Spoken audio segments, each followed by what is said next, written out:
السلام عليكم. الأهلي يتعادل ولا يخسر في الأدوار الإقصائية منذ مباراة صن داونز والكارثة 5-0 في 2019. الأهلي لعب 18 مباراة في الأدوار الإقصائية من دوري أبطال أفريقيا، خسر مباراة واحدة فقط، هي مباراة نهائي الوداد الموسم الماضي، وتعادل 5 مباريات وكسب 12 مباراة، سجل 32 هدف ودخل مرماه 10 أهداف فقط و10 كلين شيت. اهلا بيكم، معاكم محمد مجدي من قناة اللمسة الاخيرة، والحديث عن مباراة النادي الاهلي ونادي الرجاء والتأهل الى نص نهائي دوري ابطال افريقيا.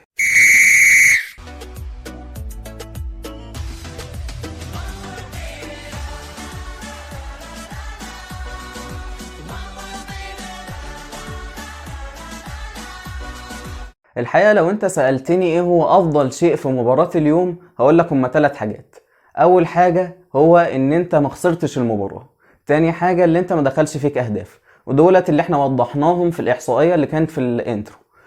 اما تالت حاجة هي رغبة النادي الاهلي ورغبة مارسيل كولر في احراز هدف وقتل المباراة. دوت ما حصلش في المباراة، ولكن هبينهولك في بقية تحليل الفيديو. واللي هو من اهم النقط ان مارسيل كولر كان عايز يخطف هدف، هي الكورنر اللي علي معلول لعبه باص قصير، بعدها رجع التاني لعلي معلول. الجملة ما اكتملتش، بس ديت توضح وتبين ان مارسيل كولر كان هدفه ان هو يدخل يسجل هدف في بداية المباراة ويقتل المباراة ويصعبها خالص على نادي الرجاء. اما بقى عن صعوبة المباراة النهاردة، فهي كانت من الملعب، هي كانت من الجمهور، بس ما كانتش من لعيبة نادي الرجاء خالص.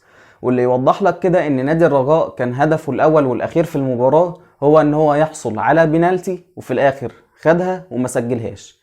ولكن كل دوت اهم حاجة في المباراة تساوي طريقة بناء الهجمة للنادي الاهلي. فالنادي الاهلي لو ما كانش عارف يطلع بالكورة، لو كان وقع تحت الضغط العالي اللي لعيبة النادي الرجاء كانت فرضها على لعيبة النادي الاهلي، كانت هتبقى مباراة كارثية زي نهائي 2022 السنة الماضية اللي كان في نفس الملعب دوت قدام نادي الوداد. فالحقيقة نادي الرجاء حاول استغلال الملعب والجمهور احسن استغلال بان هو يضغط ضغط عالي جدا في بداية المباراة، بغرض ان هو يغلط لعيبة النادي الاهلي ويسجل هدف مبكر ويسهل الامور على نفسه، ويحاول يسجل الهدف الثاني ويتأهل من المباراة.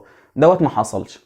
فلك ان تتخيل ان مثلا نقطة الضغط العالي اللي نادي الرجاء كان بيعمله ازاي. فلنفرض مثلا ان الكورة مع حمدي فتحي، كان لعيبة نادي الرجاء بتضغط ضغط عالي ازاي؟ اول حاجة بان هي ما كانش بتضغط ضغط عالي على حمدي فتحي مباشرة، ولكن كان بيضغط بلاعب ماسك مروان عطية، ولاعب ماسك علي معلول، ولاعب ماسك إليو ديانج، وفي طبعا اللاعب المهاجم كان ماسك المدافع الثاني او ماسك قلبين الدفاع عامة يعني. فكان حمدي فتحي هنا بيلجأ، او اللاعب الرابع كمان بيضغط على حمدي فتحي.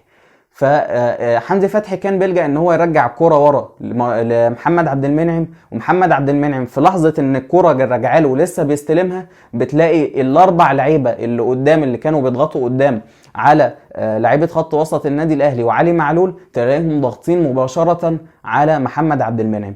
واللي دوت هيدي لك حاجة من اتنين، واللي هو الاهلي كان بيعتمد فيها في فك الضغط العالي اللي كان نادي الرجاء بيعمله، واللي هو كان بيلعب كور طويلة لمين؟ لمحمود كهربا.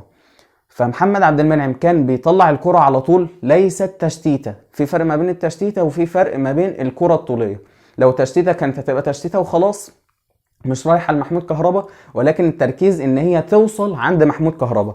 واللي لو محمد عبد المنعم ما امشي بيها كان بيرجع بيها ورا للشناوي، والشناوي كان بيلعب الكرة الطويلة على طول لمحمود كهربا. فالحقيقة ديت كانت نقطة من مارسيل كولر ان هو يفك الضغط العالي اللي نادي الرجاء كان بيعمله بالكور الطويلة لمحمود كهربا.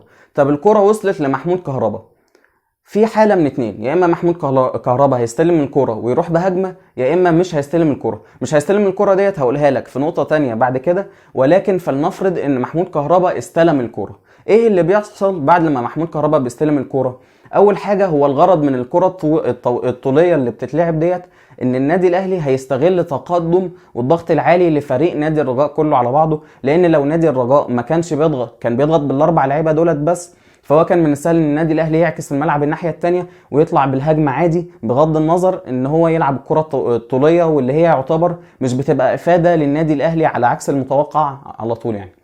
فكان الهدف منها ان هي تتلعب بسرعه لمحمود كهربا، وان هو في وسط قلبين الدفاع، وان هو يحاول يستلم الكره. ولو استلم الكره انت عندك هنا حاجه من اتنين: يا اما محمود كهربا يستغل السرعه وعدم وبطء ارتداد بقيه فريق نادي الرجاء، وان هو ياخد الكره 1-2 ويحاول ينطلق ناحيه المرمى، وان هو يستنى اي لاعب من لعيبه النادي الاهلي تتقدم معاه ويبقى 2-2 او 2-3، ايا كان ايه هو اللاعب اللي هيزيد، واللي هو هيبقى يا اما حسين الشحات يا اما بيرسي تاو.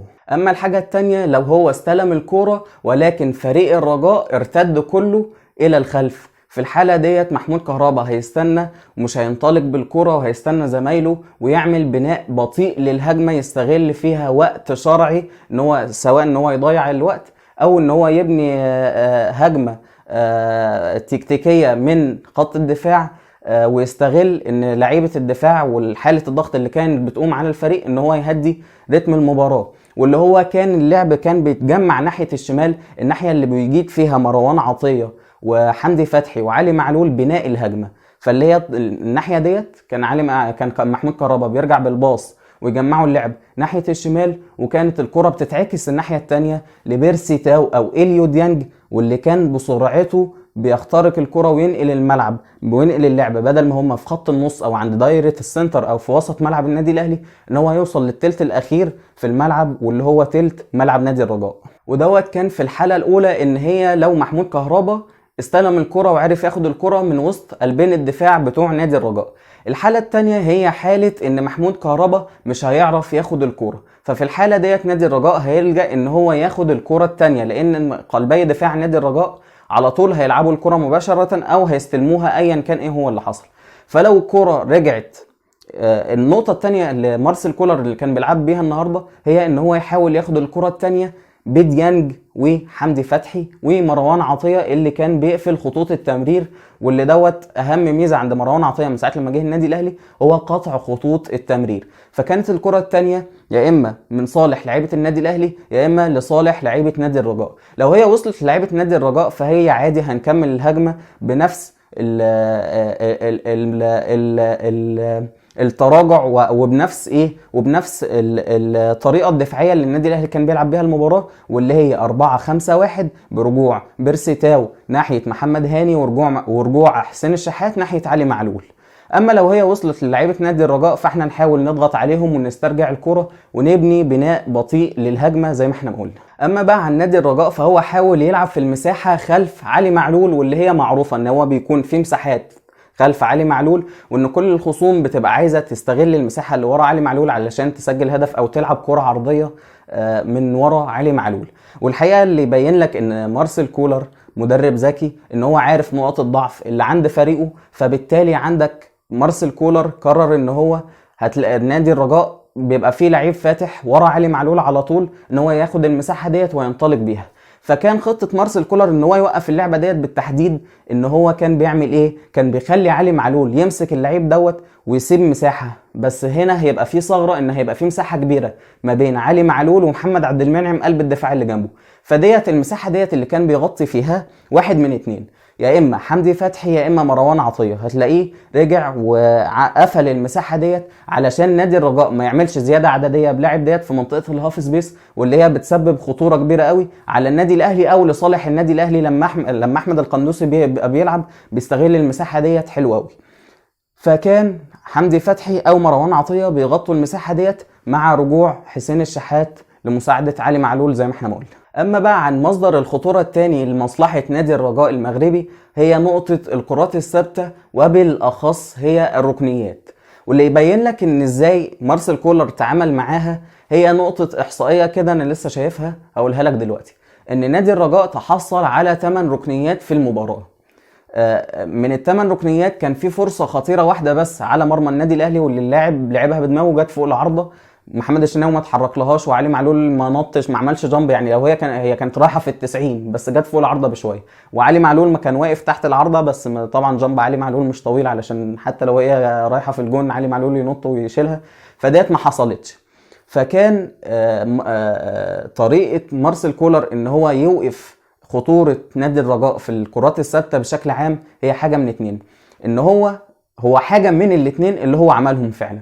الحاجه الاولى ان هو كان بيتجنب كثره الركنيات وكثره الفاولات على بره منطقه ال 18 علشان ما تتلعبش عرضيات، علشان نادي الرجاء خطير فيها جدا جدا جدا. وتاني حاجه ان هو على طول كنت هتلاقيه موقف لعيبته صح، واكتريه الثمان ركنيات دولت كانوا لمصلحه مدافعين النادي الاهلي. اما بقى الحل الاخير لنادي الرجاء ان هو يحاول يسجل هدف في النادي الاهلي بعد ما فشل في استغلال المساحه ورا علي معلول والكرات الثابته، هو اختيار او حل العرضيات، واللي هو الحقيقه كان صعب في ظل وجود تراجع النادي الاهلي في منطقه ال 18 والكثره العدديه للاعيبه النادي الاهلي جوه ال 18 امام محمد الشناوي، مقابل عدد قليل من لعيبه نادي الرجاء، واللي هو اثر بنسبه سلبيه على لعيبه نادي الرجاء. والحاجه الثانيه في ظل وجود 2 مدافعين يجيدوا لعب الكرات الهوائيه زي محمد عبد المنعم وياسر ابراهيم، واللي هما الاثنين قدموا مباراه مميزه جدا جدا جدا، سواء ياسر ابراهيم من ناحيه الرجوله ومن ناحيه ان هو كان بيقطع الكرات وكان بيغطي ورا محمد هاني، او محمد عبد المنعم في بناء الهجمه زي ما احنا ما قلنا. فكان الحل الاخير والحل المصيري لنادي الرجاء ان هو يوقع نفسه جوه ال 18، ان لعيبته توقع نفسها جوه ال 18 علشان تاخد بنالتي او ضربه جزاء وتحاول تسجلها وترجع في النتيجه، واللي دوت حصل وتحصلوا على ضربه جزاء ولكن ضيعوها. فكان كل الخطوره اللي اصدرت من نادي الرجاء طوال ال 90 دقيقه او طوال المباراه هم 4 كور هقولهم لك هم. اول كوره هي كوره الركنيه اللي طلعت بره فوق العارضه زي ما احنا قلنا. النقطه الثانيه هي نقطه العرضيه اللي هي النقطه الاخيره اللي احنا قلناها، نقطه عرضيه اللي هي كان فيها المهاجم بتاع نادي الرجاء اللي هم بيقولوا عليه مهاجم مميز جدا جدا، والمرمى كان فاضي قدامه واتزحلق وطلعها بره المرمى. والكره الثالثه اللي هي ضربه الجزاء واللي نادي الرجاء كان بيلعب عليها كهدف اساسي في المباراه وفي الاخر ما قدرش ان هو يسجلها. والكره الرابعه واللي هي التصويبه اللي كانت في اخر المباراه واللي عملت بند مره او مرتين قدام محمد الشناوي، واللي كانت خطيره جدا جدا جدا ومحمد الشناوي ما يقدرش يمسكها، واللي هو عمله ان هو ابعد الكره على طول. دوت هو كان الاختيار الامثل لكره زي دي. اما بقى على مستوى النادي الاهلي هجوميا، فالنادي الاهلي كان ممكن يسجل اكتر من هدف بناء على طريقه اللعب اللي مارسيل كولر قالها لعيبته، واللي هو كان عايز لعيبته تقوم بيها في المباراه، سواء الكورنر اللي هو كان جمله بس ما كملتش لان الكره جت ورا علي معلول فما قدرش يكمل الركنيه بالجمله اللي لعيبه النادي كانت عايزه بالجمله اللي لعيبه النادي الاهلي كانت عايزه تعملها. والحاجه الثانيه هي نقطه التسديدات اللي كان حسين الشحات بيشوطها. شفنا حسين الشحات شاط كورتين النهارده كانوا مميزين جدا جدا وكانوا خطيرين، لو كان فيهم دقه عن كده او قوه عن كده كمان كانوا ممكن يدخلوا. وما كل التسديدات بتاعت النادي الاهلي كانت خارج مرمى، كانت خارج المرمى، ما كانش في ولا تسديده من النادي الاهلي على المرمى. النادي الاهلي شاط النهارده برده 8 كور كلهم خارج المرمى، وديت نقطه سلبيه بس مش قوي هنقول مثلا ان المباراه خارج الملعب، والنادي الاهلي خرج بالمباراه باللي هو كان عايزه. وكرة تانية اللي هي او فكرة تانية اللي هي نقطة التسديد من بعيد اول لما انت تروح بهجمة مرتدة، واللي دوت كان بتعليمات واضحة جدا من مارسيل كولر، سواء ان هي حصلت في المرة الاولى عن طريق محمود كهربا واللي هو شاطها واللي هي ما جاتش، واللي هو كان زي اللي هو عملها في نوير قبل كده في كاس العالم واللي هي ما جاتش برضه. فديت كانت تعليمات من مارسيل كولر بناء على ان هو شاف ان حارس نادي الرجاء بيتقدم جامد جدا جدا وعلى طول، يعني هو مش بيتقدم جامد وخلاص، لا بيتقدم على طول، واللي احنا شفناها برضو عن طريق بيرسي تاو في شوطه تانية في هجمه مرتده للنادي الاهلي. اما النقطه الاخيره اللي حاول فيها النادي الاهلي هجوميا واللي هي بعد نزول محمد طاهر واللي هو لاعب ناحيه اليمين، واللي هو جات له اكتر من هي هنقول بقى كورتين لعبهم عرضيه للاسف وصلوا لايد الحارس بمنتهى السهوله. لو كان فيهم تركيز اكتر من كده كانوا ممكن يبقوا اهداف للنادي الاهلي. وفي الاخر النادي الاهلي لعب ودرس نادي الرجاء، ونادي الرجاء ولا لعب ولا درس النادي الاهلي.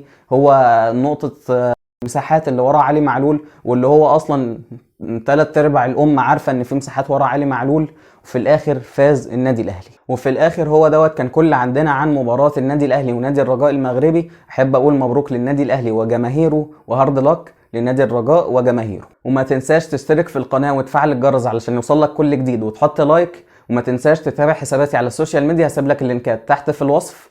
بس كده، كان معاكم محمد مجدي من قناة اللمسة الأخيرة. بس كده، سلام.